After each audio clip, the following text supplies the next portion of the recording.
ৰাতিপুৱা মই ঘৰৰ পৰা আহোঁ 7টা বজাত।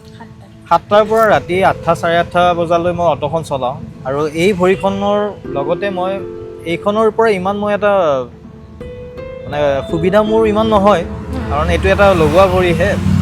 তো তথাপিতো মানে এটা লগাই লৈ কিনে নিজৰ মানে কাৰণ ভৰিখন নলগালে মানুহে মানে অটোখনত উঠিব অলপ ভয় কৰে।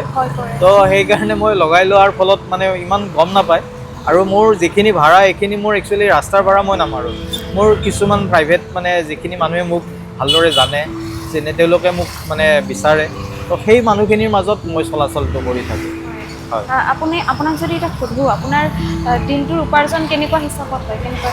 হয়, উপাৰ্জন বুলি ক'লে এতিয়া ধৰক মোৰ অলপ ধাৰ ধুৰো আছে। আজিকালি এতিয়া ধৰক অলপ অসুবিধা হৈছে, আগতে ভাল আছিলে উপাৰ্জনটো। দিনত ধৰক 800-900 টকা এটা মই আগতে পাইছিলোঁ, কিন্তু এতিয়া মোৰ অলপ কমিছে।